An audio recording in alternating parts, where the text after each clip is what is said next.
Ya Bapak, di saat ini aku minta kecurahan Roh Kudus-Mu. Kiranya Engkau membuka pikiran kami, Engkau membuat telinga kami bisa mendengar, mengosongkan gelas kami agar kami siap untuk diisi kembali oleh Engkau Bapak. Ya Bapak, selama acara ibadah ini kami ingin menyerahkan segalanya kepada Engkau. Ingatkan kepada kami bahwa ini bukan tentang kami tetapi tentang Engkau ya Bapak. Pimpin kami, sertai kami sepanjang acara ibadah kami ya Tuhan.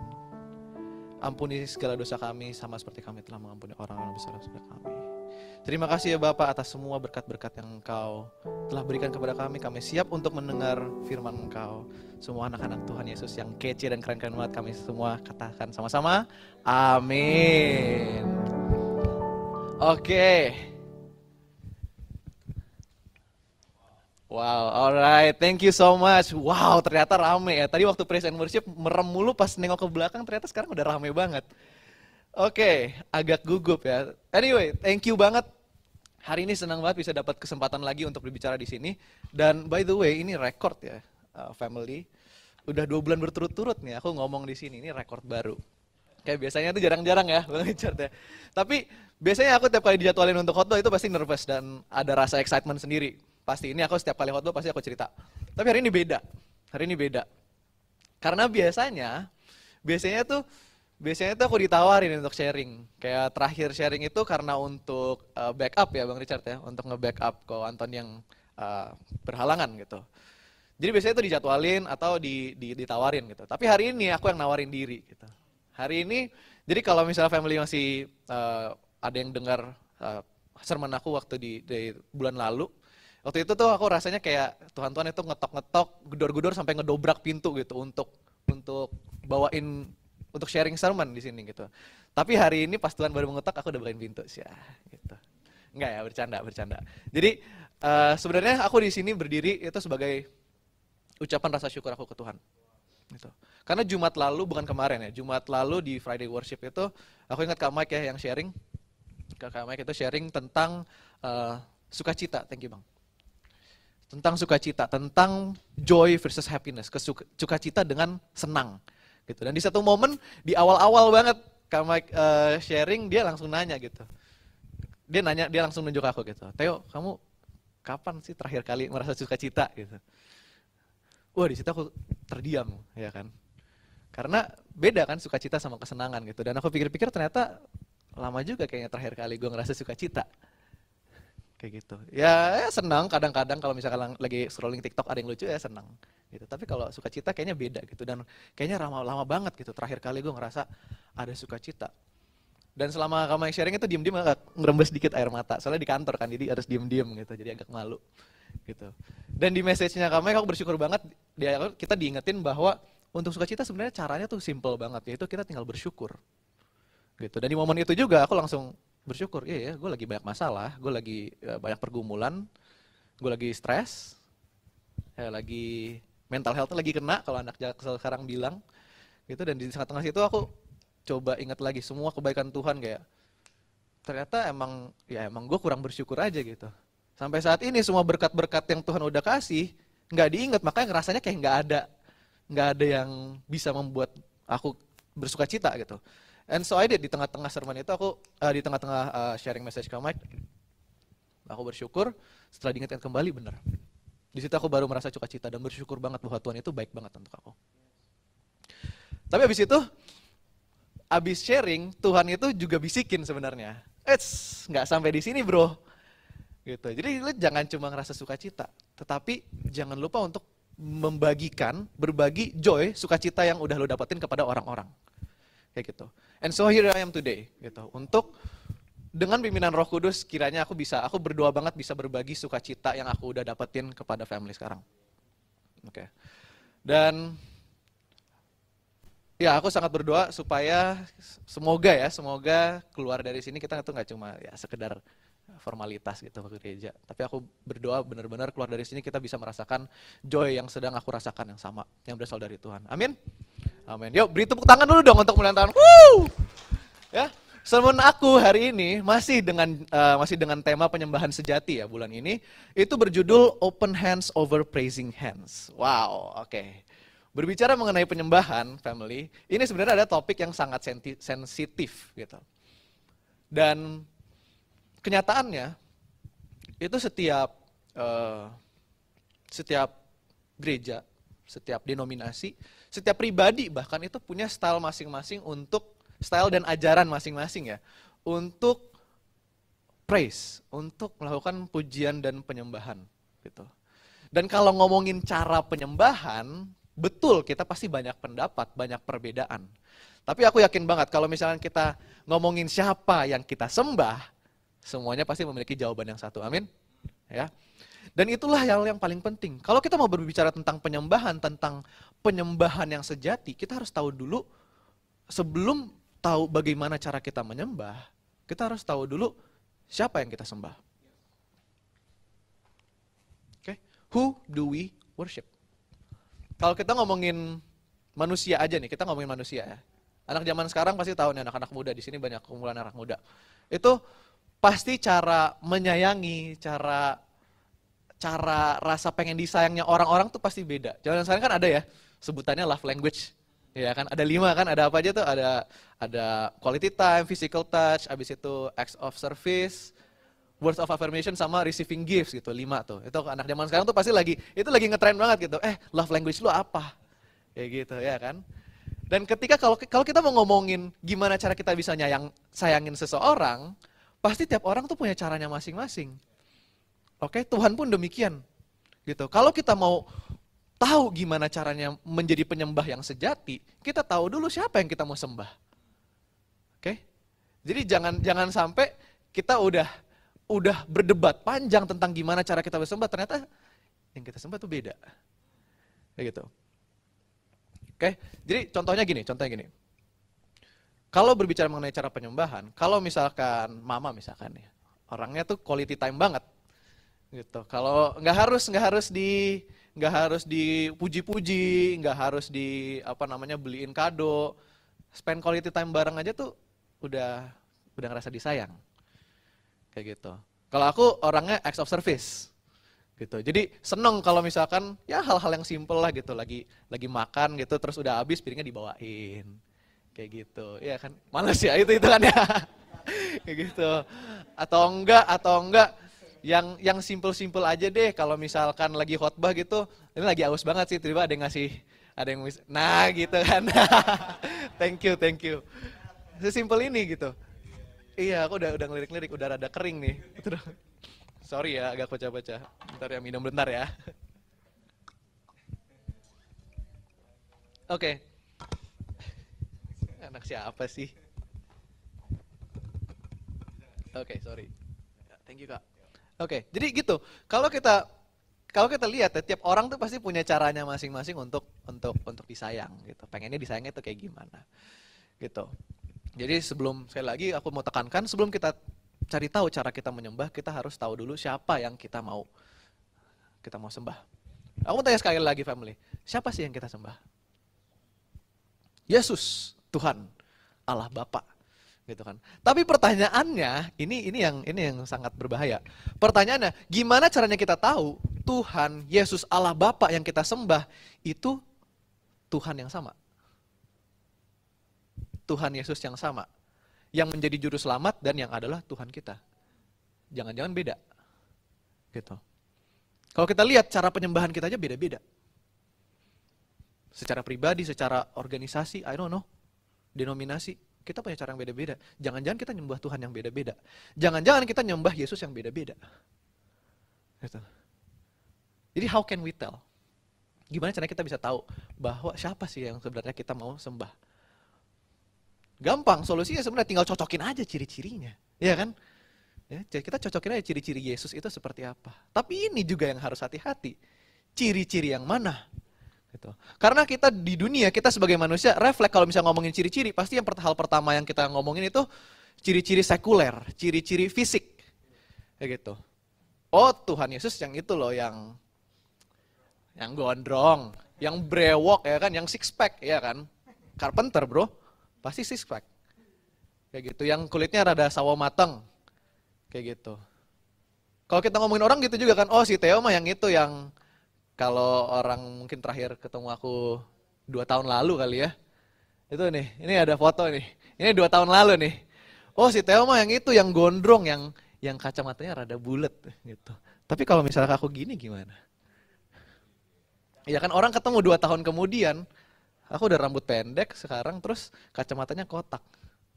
Ya kan? Jadi kalau kita mengandalkan fisik untuk mendeskripsikan Tuhan, hati-hati kita bisa gampang ketipu. Oke, karena banyak di luar sana tukang kayu yang six pack, gondrong dan brewok. Apakah itu bisa kita sebut sebagai Yesus? Gitu. Matius 24 ayat 23 sampai 24 bahkan mengatakan nggak cuma ciri-ciri fisik Yesus yang bisa ditiru. Oke. Pada waktu itu jika orang berkata kepadamu, lihat Mesias ada di sini, Mesias ada di sana, jangan kamu percaya. Sebab Mesias-Mesias palsu dan nabi-nabi palsu akan muncul dan mereka, lihat nih, akan mengadakan tanda-tanda yang dahsyat dan mujizat-mujizat. Sehingga sekiranya mungkin mereka akan menyesatkan orang-orang pilihan. Bro, hati-hati zaman sekarang. Kita mau mengandalkan ciri-ciri fisik, pasti tersesat. Kita mau mengandalkan ciri-ciri bahkan dari mujizat-mujizat yang dahsyat yang Yesus lakukan, bisa tersesat juga. Karena tertulis sendiri, ini Yesus sendiri yang bilang. Bahwa nanti di akhir zaman akan ada orang-orang yang bisa melakukan mujizat-mujizat dahsyat gitu. Kita tinggal di Indonesia yang spiritismenya tuh sangat kenceng. Di daerah Sulawesi di mana ya yang mayat bisa jalan sendiri? Toraja, di Toraja ya. Ya kan? Mujizat, bro. Dahsyat gitu. Membangkitkan orang mati, kesannya kayak gitu. Ya kan? Apakah berarti dia Mesias? Apakah berarti dia yang kita sembah? Enggak juga. Oke. Jadi sekali lagi aku mau tekankan, kalau hanya kita lihat fisik, baik itu penampilan fisik ataupun mujizat-mujizat yang dilakukan, yang kelihatan gitu, itu kita pasti ketipu. Terus gimana caranya kita bisa ngenalin yang mana Tuhan yang benar? Ini gampang. Ayatnya ada di 1 Yohanes 4 ayat 8. By the way ada temanku di sana namanya Yohanes. Hai Yohanes. Itu pertama kali ngeliat aku khotbah. Biasanya di tongkrongan, jadi agak aneh mungkin ya. Anyways, untuk mengetahui siapa itu Allah, kita lihat aja di ayat ini. 1 Yohanes 4 ayat 8. Barang siapa tidak mengasihi, ia tidak mengenal Allah. Sebab Allah adalah kasih. Allah bukan suatu sosok, bukan suatu oknum yang kelihatan wujudnya. Kalau mau ngomongin tentang Tuhan, mau ngomongin tentang Allah, oke kalau ngomongin Yesus gampang mungkin ya. Udah pernah kelihatan soal wujud fisiknya gitu. Tapi kalau ngomongin Tuhan, Allah Bapa, nggak pernah kelihatan wujudnya. Kita mau ngenalin gimana gitu? Apakah cahaya gitu? Itu proyektor cahaya. Banyak lampu-lampu di sini cahaya. Nggak bisa kita kayak gitu.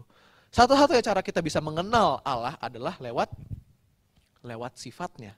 Di mana Allah adalah kasih. Kamu tahu lagu ini nggak? Tuhan Yesus tidak berubah, ya kan tahu kan? Tidak berubah. Itu apakah ngomongin tentang rambut gondrongnya Yesus? Apakah ngomongin tentang brewoknya, six packnya? Apakah ngomongin tentang cara ngomong Yesus yang lembut? Enggak. Lagu itu berarti yang gak pernah berubah dari Tuhan adalah sifatnya kasih. Jadi untuk mengenal Tuhan kita harus ngelihat beyond the physical. Kita gak bisa mengandalkan yang kita bisa lihat dengan mata, mujizat-mujizat, penampilan fisik. Kalau kita mau mengenal Tuhan, kita itu harus lihat dari karakter Tuhan. Yang Tuhan udah ajarkan, dan lebih penting lagi yang Tuhan udah tunjukkan, which is adalah kasih. Dan family percayalah bahwa kasih Tuhan yang dia udah ajarin dan dia udah tunjukin ke kita itu bukanlah kasih yang biasa-biasa.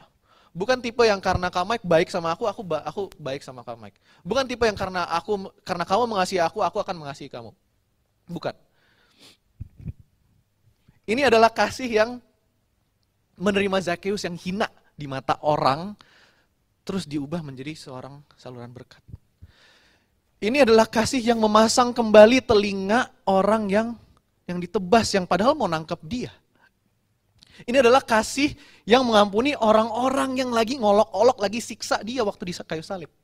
Ini adalah kasih yang ketika aku lagi berantakan, ketika pikiran aku lagi kemana-mana, ketika aku lagi ngerasa nggak layak untuk pelayanan, nggak layak untuk khotbah Di depan sini sekarang, inilah kasih yang sama yang memeluk aku dan bilang, but I love you anyway. Amin. Kasih Tuhan itu bukan kasih yang biasa-biasa.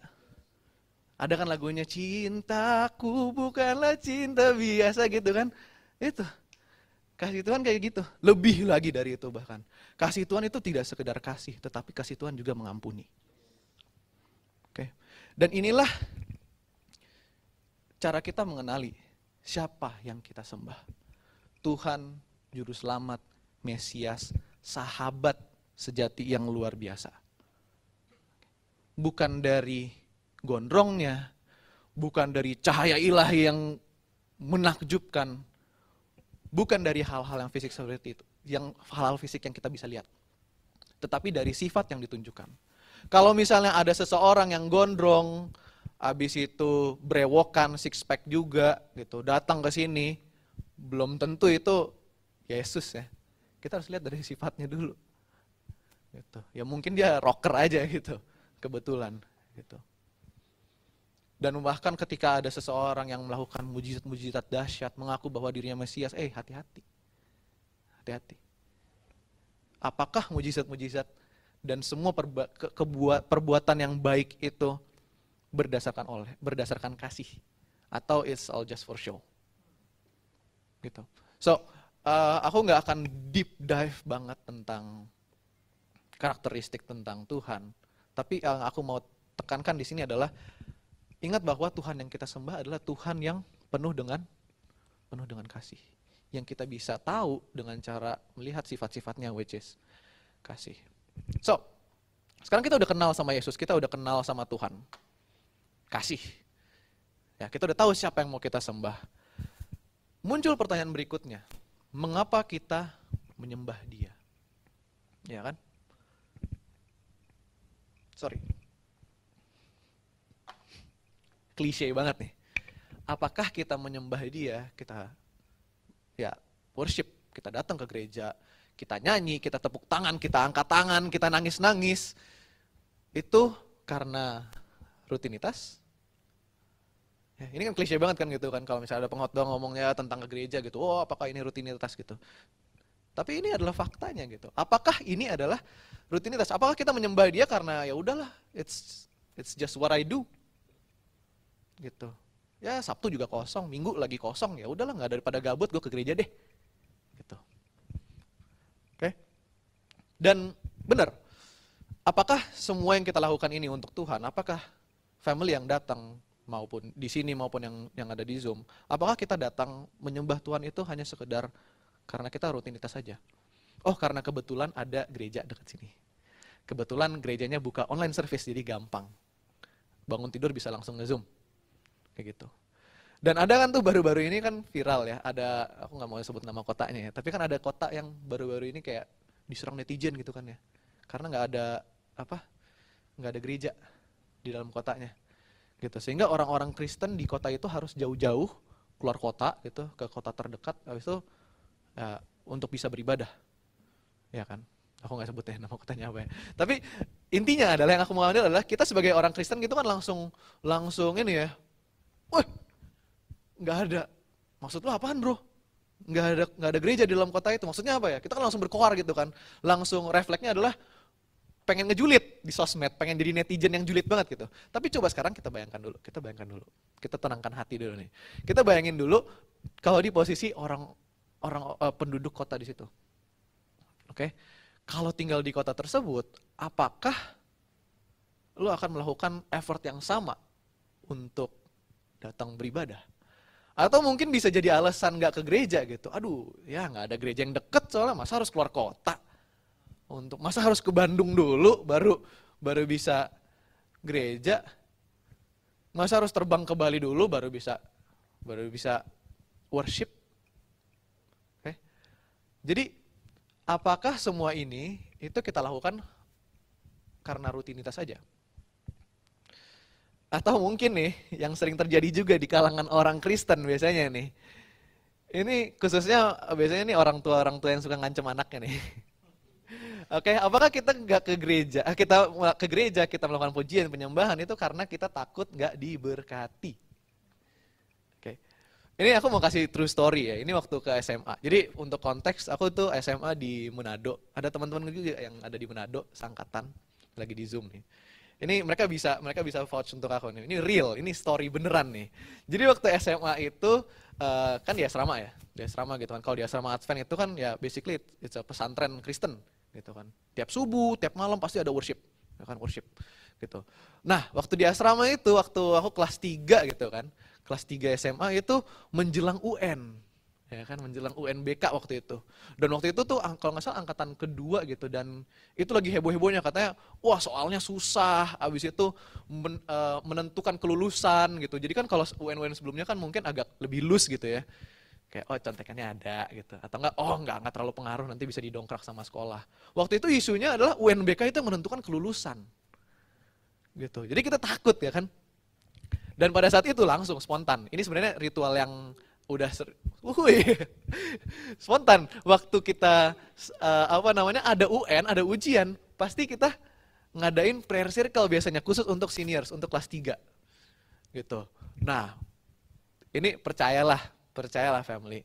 Anak-anak yang tadinya nggak pernah ke gereja, yang bolos-bolos worship, yang mau doa makan aja susah banget, itu tiap subuh, tiap malam muncul.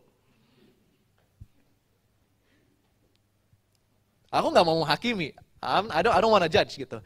Ya puji Tuhan bahwa mereka mulai rajin beribadah lagi. Gitu. Dan aku juga pada saat itu juga sebenarnya bukan tipe anak yang kabur-kaburan. Kalau ibadah ke gereja tepat waktu gitu.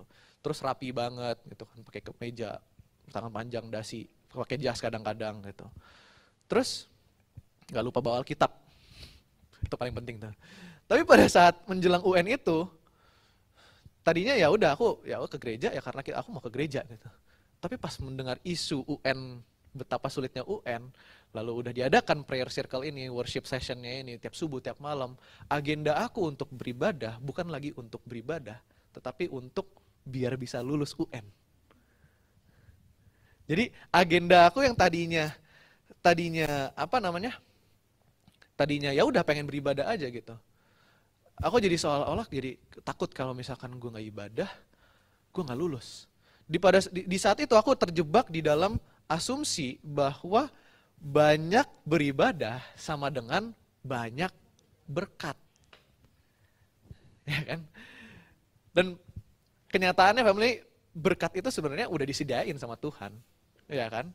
Kita ngomong real aja gitu. Berkat duniawi ini ya, kita ngomongin berkat duniawi ini, mau kita beribadah atau enggak, mau percaya sama Tuhan atau enggak, semuanya udah ada, tinggal kita ambil aja, tinggal kita effortnya kayak gimana aja. Kalau kita ngomongin berkat dunia ini ya, kayak gitu. Aku nggak mau singgung deep dive tentang berkat, tapi kenyataannya seperti itu. Banyak kok orang yang nggak percaya sama Tuhan, banyak orang yang jahat-jahat, lihat koruptor, berkatnya banyak banget.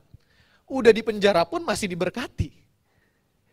Ya kan, selnya bagus, rapi, ber-AC gitu, di visit tiba-tiba pergok ketahuan, oh ternyata dirawat juga di penjara gitu. Diberkati banget. Ya kan? Tapi kita sebagai anak-anak Tuhan Yesus itu percaya kan bahwa ya berkat yang sejati itu bukan hal-hal fisik, hal-hal duniawi, tapi berkat yang sejati adalah rasa damai sukacita ya, yang berasal dari Dia. Gitu. Tapi hari ini aku once again bukan mau bahas tentang berkatnya.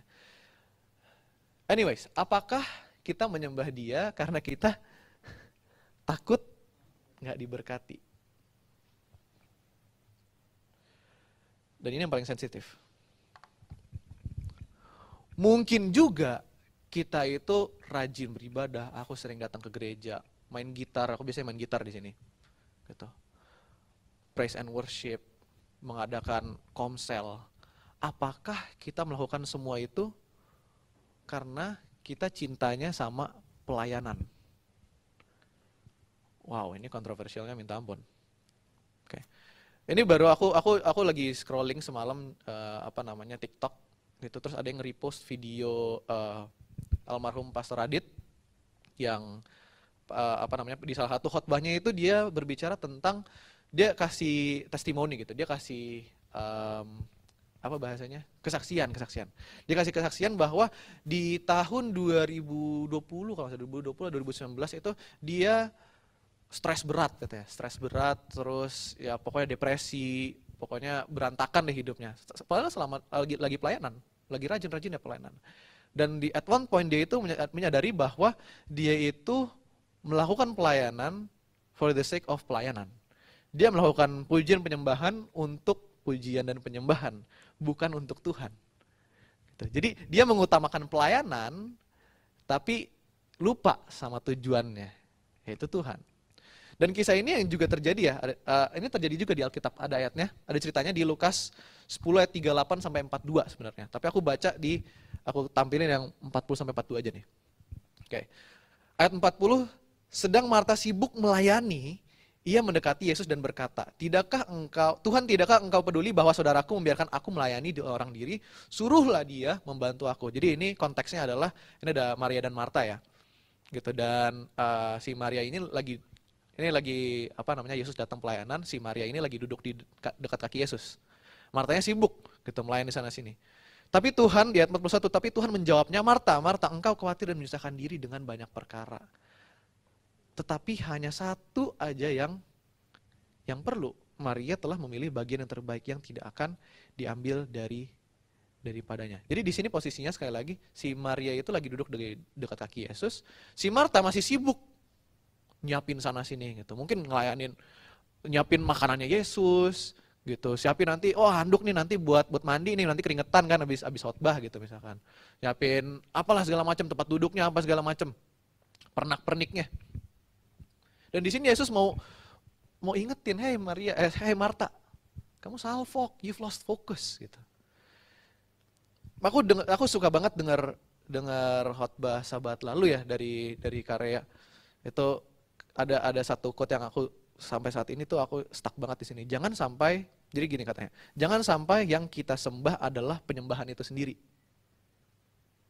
Gitu. Dan aku rasa inilah yang sedang terjadi kepada Marta pada saat itu ya. Terlalu sibuk dengan pernak-pernik pelayanan, segala persiapan, semua kegiatan, tapi lupa tujuan pelayanannya itu apa. Tapi lupa tujuan penyembahannya itu apa. Apakah sekedar pujian dan penyembahan, pelayanan belaka, atau karena Tuhan. Dan itulah yang sebenarnya harusnya menjadi tujuan dari kita melakukan pelayanan. Yaitu alasannya adalah karena kita mengasihi Dia. Dan kenapa kita mengasihi Dia? Karena Dia duluan udah mengasihi sama kita. Udah mengasihi kita dengan kasih yang luar biasa yang tadi aku udah share. Jadi tujuan penyembahan kita, tujuan pelayanan kita, tujuan worship kita, itu seharusnya bukan datang dari rutinitas, bukan datang dari rasa takut, dan bukan, paling penting, bukan datang dari karena rasa cinta kita akan ritual penyembahan tersebut. Penyembahan family adalah bentuk ekspresi kita atas rasa syukur kita kepada Tuhan. Segala nyanyian, segala pujian, segala kata-kata mutiara yang kita ucapkan kepada Tuhan itu seharusnya datang secara natural. Bukan karena kita suka nyanyi, karena kita suka doa panjang-panjang, karena suka berdiri di depan orang, suka attentionnya, bukan karena itu. Tapi karena kita sayang sama Tuhan. Dan kita mau mengucap syukur bahwa Tuhan itu baik banget sama kita. Itulah tujuan dari penyembahan kita. Oke. Bukan karena kita rutinitas, bukan karena suka sama pelayanan, tapi karena kita sadar bahwa kita nggak deserve kasih karunia yang Tuhan udah kasih ke kita. Kita nggak deserve pengampunan yang Tuhan udah berikan. Benar nggak? Betapa banyak dosa yang udah kita lakukan, tapi Tuhan bilang, I forgive you anyway, because I love you. Dan untuk itu, I will forever be grateful. Dan untuk itu aku mengucap syukur dan aku menyembah Dia. Itulah tujuan kita melakukan pelayanan. Bukan karena kita takut, bukan karena kita udah kebiasaan aja. Dan bukan karena kita dipaksa atau kita disuruh. Ada nggak yang pernah dipaksa atau disuruh untuk melakukan pelayanan? Aku pernah. Waktu itu terpaksa gara-gara ikut tim basket. Oh, tim basket harus memberi kontribusi juga dong ke gereja gitu, pelayanan. Ada yang pernah dipaksa? Mungkin ada yang bisa angkat tangan? Disuruh gitu.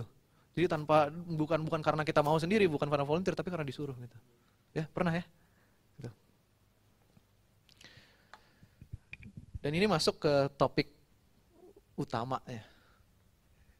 Yang sebenarnya ini penutupan juga, waktu aku nggak panjang-panjang. Which is how do we worship? Tolong family ingat tuh tadi tentang siapa aja yang pernah dipaksa atau disuruh untuk melakukan pelayanan. Keep that in mind. Oke. Nah, di sini aku mau lanjut ke topik berikutnya, ke poin berikutnya. Aku keinget jadi semalam ini sebenarnya lagi nyusun khotbah. Sebenarnya strukturnya tuh udah siap gitu.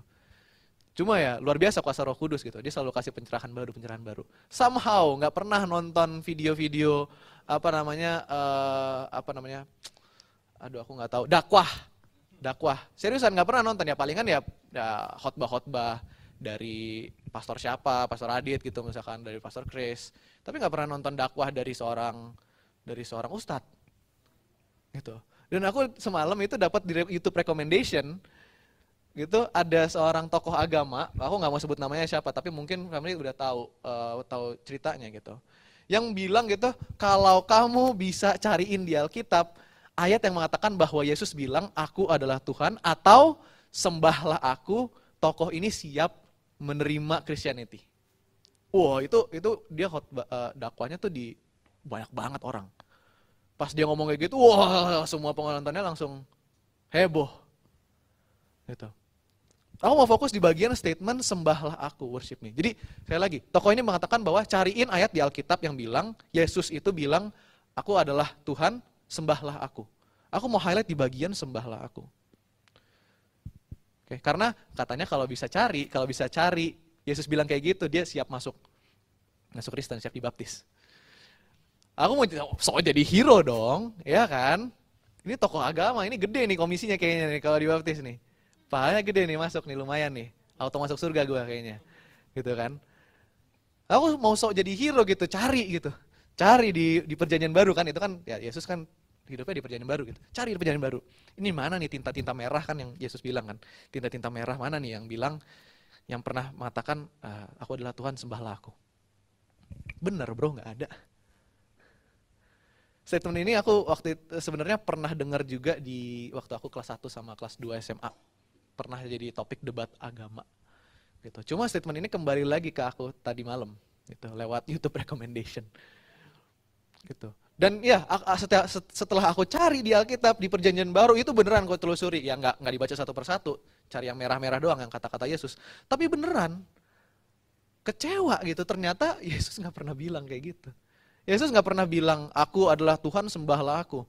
Kalau tentang keilahian, tentang ketuhanan Yesus, iya ada. Tetapi statement sembahlah aku, itu tidak ada satu patah kata pun di buku Alkitab kita, di perjanjian baru. Sekalipun Yesus nggak pernah mengatakan bahwa untuk nyuruh kita sembahlah aku. Gitu. Pada saat itu waktu kelas 1, kelas 2, waktu nyari ini, itu aku kecewanya berat banget. Aduh, gagal dapat komisi. Gagal nge-convert orang masuk Kristen. Tapi setelah bertahun-tahun ini, berarti aku terakhir SMA tuh kapan ya? 4 tahun lalu. 5 tahun lalu ya? Ya sekitar 4-5 tahun lalu. Bertahun-tahun kemudian pergumulan tersebut akhirnya kejawab. Nggak mengubah fakta bahwa Yesus itu emang tetap nggak pernah bilang, sembahlah aku. Tapi sekarang aku baru lihat justru ini yang bikin aku lebih respect lagi sama Yesus. Lebih sayang lagi sama Yesus. Karena kita tahu dia Tuhan, dan dia pun tahu bahwa dia adalah Tuhan, tapi tidak sekalipun dia demand untuk disembah. Ini adalah dahsyat, inilah perbedaan Yesus dengan yang lain gitu. Kalau orang lain ya kan, kalau orang lain punya posisi tinggi, pasti lo hormat dong sama gue bro. Ya kan, presiden datang aja pasti kita, wah hebohnya minta ampun. Waktu itu kan Pak Jokowi datang nih ke Purwadika kan, itu hebohnya minta ampun. Ya kan, ada artis, wah kita sembah-sembah, kita puji-puji gitu. Dan mereka pun mungkin seneng gitu, dipuji-puji, seneng dan minta untuk Gue udah capek-capek, masa lu nggak ngapa-ngapain, nggak nyembah gitu. Tapi Yesus sekalipun sedahsyatnya dia itu, nggak pernah sekalipun untuk minta untuk disembah. Dia nggak pernah minta untuk disembah, bukan nggak ngebolehin ya, oke? Jangan diputer kata-katanya, takut nanti diklip masuk apa TikTok terus viral gitu. Yesus itu nggak pernah bilang kamu nggak boleh menyembah, bukan gitu. Oke, Yesus itu nggak pernah bilang bahwa kamu nggak boleh nyanyi, nggak boleh praise and worship, nggak boleh main musik apa segala macam, bukan gitu. Dia nggak pernah nggak ngebolehin, nggak pernah ngelarang. Tetapi dia tidak pernah meminta untuk disembah. Bukan itu yang dikehendaki. Oke, boleh atas ekspresi kita, rasa syukur kita, ekspresi rasa syukur kita, boleh banget kita melakukan pujian dan penyembahan. Tetapi bukan itu yang Yesus inginkan. Yesus terima, tapi bukan itu yang dia kehendaki. Ini kayaknya tiap kali aku khotbah ini muncul mulu nih ayat. Matius 9 ayat 13. Jadi pergilah dan pelajarilah arti firman ini. Yang ku kehendaki ialah belas kasihan dan bukan persembahan. Karena aku datang bukan untuk memanggil orang benar, melainkan orang berdosa. Jadi Yesus itu jenius, family. Jadi dari 2000 tahun yang lalu Yesus itu udah bisa ngelihat bahwa cara kita memberikan persembahan, cara kita melakukan penyembahan akan menimbulkan perpecahan. Pasti menjadi perdebatan. Faktanya begitu. Sampai saat ini banyak banget yang berdebat, debat Alkitab. Aku benci banget itu istilah itu, debat Alkitab. Karena cara penyembahan itu. Dan kita sebagai orang Kristen juga terjebak jadinya dalam perdebatan itu tentang bagaimana cara yang benar untuk menyembah Tuhan. Musiknya gimana sih? Bahasa apa sih? Aku personally, aku udah pernah dengar banyak banget jenis ajaran untuk penyembahan. Seperti aku cerita tadi, aku waktu SMA itu sekolah di asrama Advent. Kayak jadi ajarannya ajaran Advent. Dan di situ kalau mau ke gereja, ya kita punya peraturannya masing-masing. Ya ini mungkin lebih ke peraturan asrama ya. Tapi kita harus datang pakai celana kain. Ini nggak boleh kayak gini sebenarnya. Kayak celana kainnya itu harus ada gombrang 18 cm. Ininya diameternya, ya kan, nggak boleh slim fit, gitu. Harus pakai kemeja, ideally tangan panjang tapi nggak harus. Tapi intinya pakai kemeja, harus berdasi, sepatunya harus pantofel. Kalau nyanyi, itu waktu itu pernah ada adik kelas aku bawa kahon, tahu kahon nggak, family? Ya yang kayak gendang lah ya, kayak gendang itu bawa. Terus bawain lagu spesial di situ di gereja. Itu ada tiba-tiba jadi gosip. Gitu. Karena kalau ortodoks, pokoknya gereja-gereja ortodoks, Advent mostly ya, ini aku nggak bilang semua. Kita punya style penyembahan yang agak berbeda. Ya itu biasanya kayak tadi tuh, piano only. Gitu, piano only dan biasanya pun nggak ngepop gitu. Kayak jadi beneran hymnal. Jadi kayak klasikal gitu ya, mungkin bisa aku katakan. Gitu. Terus lulus dari SMA, akhirnya masuk gereja, ketemu gereja di sini sekarang, di One Christ. Di mana biasanya kita praise and worship-nya kita full band. Ya kan, udah ada piano, ya mungkin awalnya piano doang ya, waktu itu masih Ko Brian solo gitu. Dia piano doang tapi udah mulai, kok ngepop? Gitu. Ya kan? Loh, kok nggak lagu Sion? Nah, ada apa ini gitu kan? Terus sering berjalan waktu, loh, kok nambah gitar? Oke, nambah gitar, nambah bass, nambah drum. Dan aku juga kalau visit ke gereja-gereja lain juga begitu. Ternyata kayak waktu itu yang aku sempat culture shock banget itu waktu sama ayah ya ke Lapas di Gunung Sindur. Wow, itu amazing.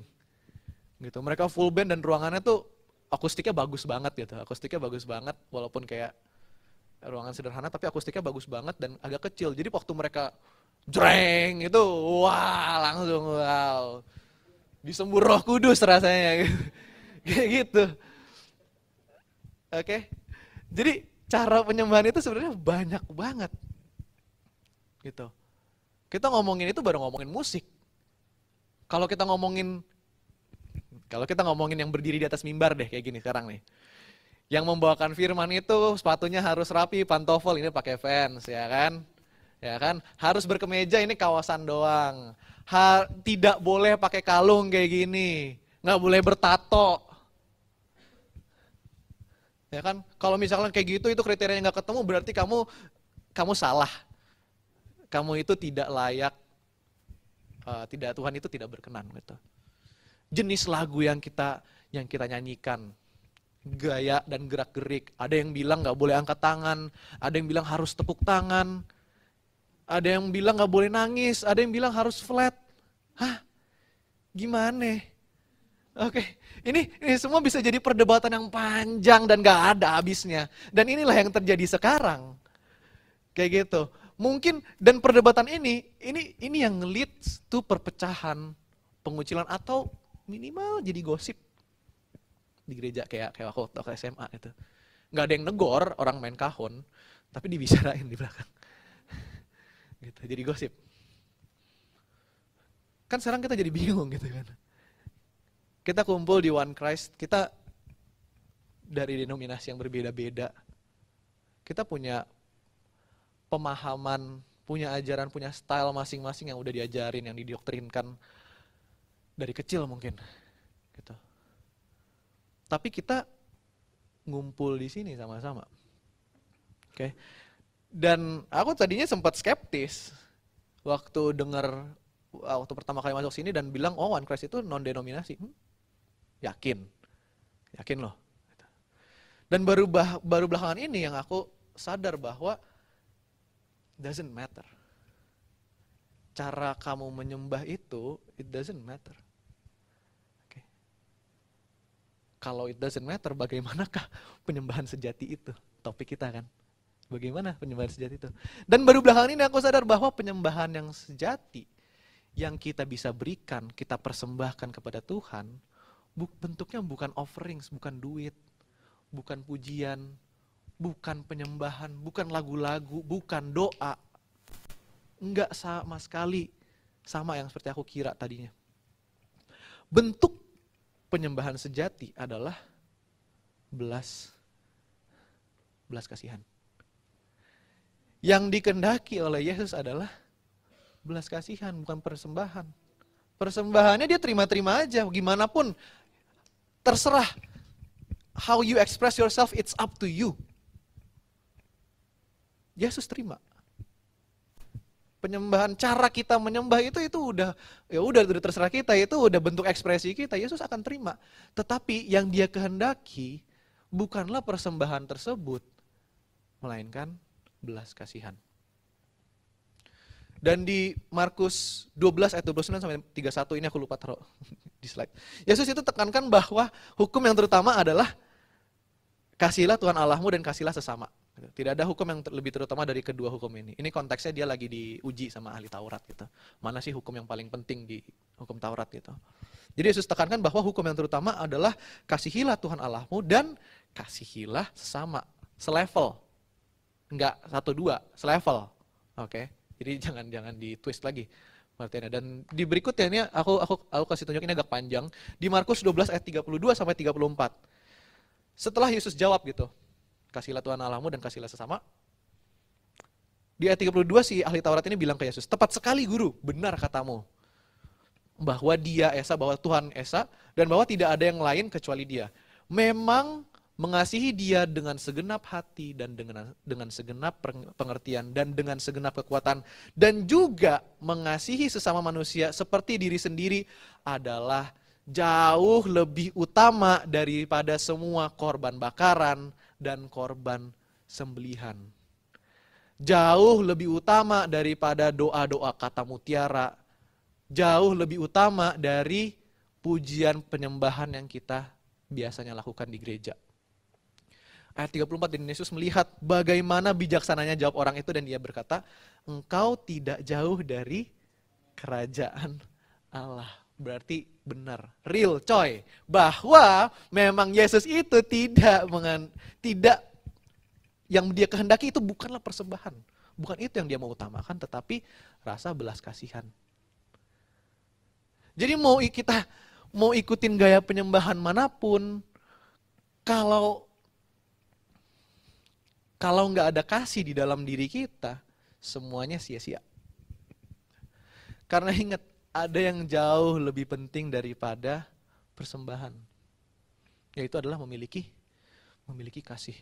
Di Matius 7 ayat 21, Yesus ingatkan bahkan, Yesus itu ingatkan di sini, aku lupa terus slide-nya atau enggak. Oke, enggak ternyata. Di Matius 7 ayat 21, family mungkin kalau mau buka sendiri silahkan. Tapi di sini Yesus ingatkan, bukan orang yang berseru kepadaku, Tuhan, Tuhan, yang akan masuk surga. Tetapi yang melakukan kehendak Bapakku di surga. Dan Yesus sudah tekankan di ayat ini, di ayat sebelumnya maksudnya di sini. Oke, bahwa kehendak Bapa di surga, kehendak Yesus, Bapa di surga semuanya sama. Yaitu adalah belas kasihan kepada Tuhan dan sesama.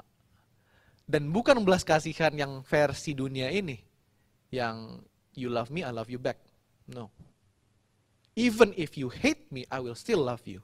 Itu adalah kasih yang Yesus ingin tanamkan, ingin ajarkan. Bukan tentang ritual-ritual penyembahan. Dan aku senang banget, ternyata tadi ada lagunya, aku sebenarnya request nih, Mengenalmu. Dan tadi ternyata ada Heart of Worship, dan pas aku baca, wow. Pas ini mujizat juga ya. Kan di Heart of Worship itu, kalau family ingat, liriknya ada bagian pre-chorusnya, I'll bring you more than a song, for a song in itself is not what you have required. You search much deeper within. Okay, you're looking into my heart.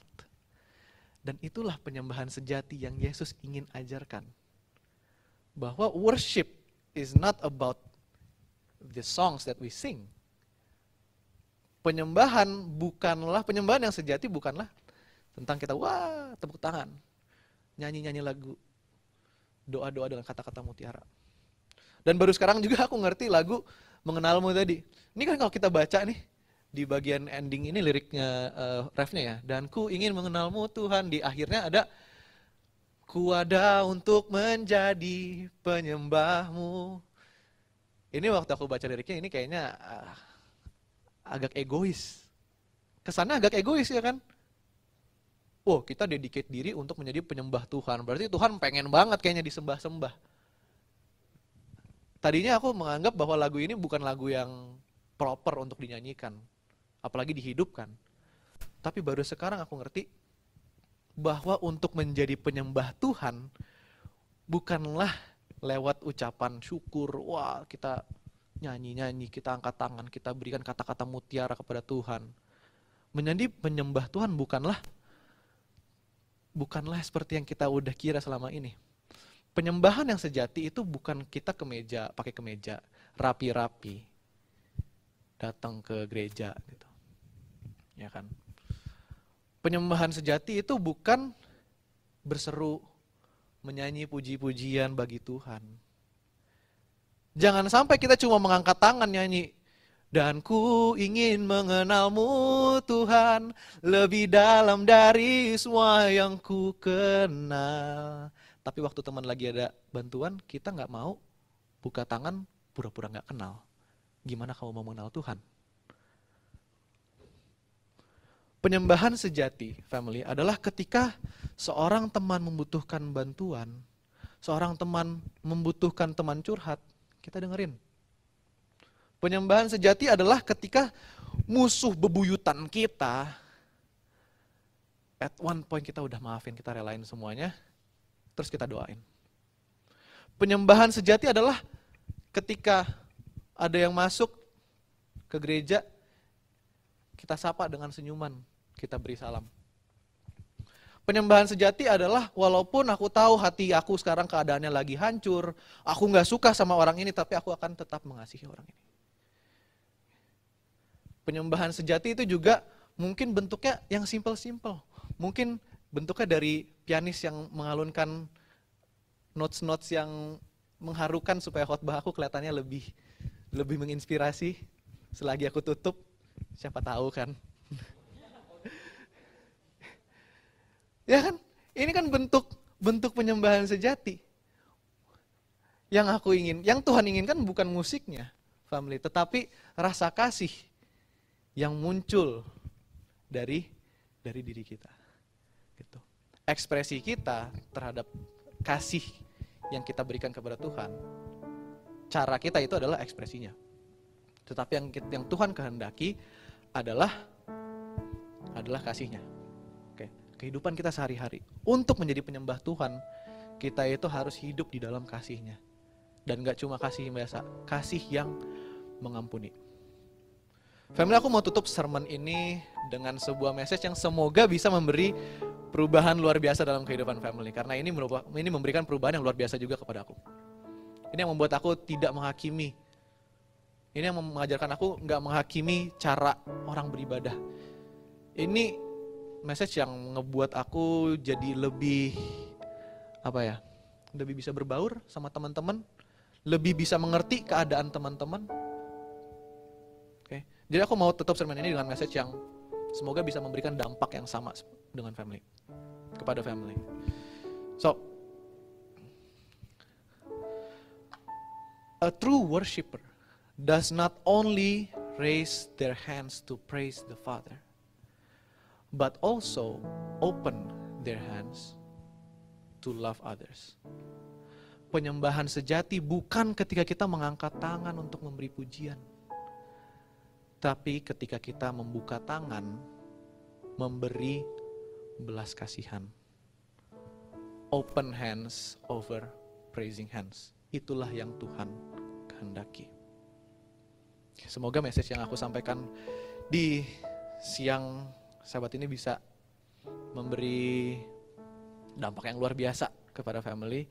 Gak cuma keluar gereja habis itu kembali ke rutinitas biasa. Semoga ini bisa mengajarkan kita semua untuk menyadari bahwa it doesn't matter how we worship. Because what God wants itu bukan worship kita. Bentuk penyembahan yang diinginkan bukanlah seperti penyembahan yang kita lakukan, tetapi lewat action kita, kehidupan kita yang udah hidup di dalam kasih dan pengampunan Yesus Kristus. Aku mau ajak family untuk berdoa. Tuhan Allah Bapa di surga, keren banget, merinding. Hari ini kita udah belajar, hari ini kami anak-anakmu sudah belajar bahwa kami terlalu sibuk untuk berdebat, kami terlalu sibuk berargumen cara untuk beribadah, cara untuk memberikan persembahan kepada Engkau ya Bapak. Padahal di Matius 9 ayat 13 Engkau sudah mengajarkan bahwa yang sebenarnya Engkau inginkan, Engkau kehendaki bukanlah persembahan itu, tetapi belas kasihan. Bapak, kami bersyukur banget hari ini kami bisa dicerahkan, kami bisa menjadi orang yang less judging, tidak menghakimi cara orang beribadah. Kami bisa menjadi pribadi yang akhirnya bisa menjadi seorang penyembah yang sejati, bisa menjadi seseorang yang dipenuhi oleh kasih Engkau, yang menghidupi kasih Engkau, yang mengampuni orang-orang yang bersalah kepada kami sekalipun. Ya Bapak, aku berdoa kiranya Engkau menguasai hati dan pikiran kami dengan Roh Kudus-Mu, selalu tuntun kami untuk mengajarkan kami dalam kehidupan sehari-hari bahwa yang lebih penting daripada praising hands adalah open hands untuk teman-teman, untuk musuh-musuh keluarga, strangers yang ada di sekitar kami. Ya Bapak, aku berdoa kiranya Engkau selalu menyertai kami sepanjang hari ini, sepanjang hidup kami. Kiranya Engkau selalu memberikan kekuatan bagi semua orang yang sedang overthinking, yang sedang anxiety, semua orang yang sedang terbebani, Engkau akan lepaskan semua itu. Aku berdoa kiranya Tuhan juga akan bukan hanya melepaskan beban yang sedang mereka hadapi, tetapi juga bisa membuat mereka setelah mereka merasakan kasih karunia Tuhan yang dahsyat, mereka juga akan bisa mereka akan juga bisa menjadi saluran berkat untuk kepujian dan kemuliaan Tuhan, which is love and forgiveness. Bapa, aku berdoa kiranya Engkau mengampuni segala dosa dan kesalahan kami, sama seperti kami mengampuni orang-orang yang bersalah pada kami. Kiranya Engkau memimpin kami sepanjang sisa hari ini ya Tuhan. Kami bersyukur, terima kasih banyak Tuhan. Semua anak-anak Tuhan yang kece dan keren-keren katakan amin.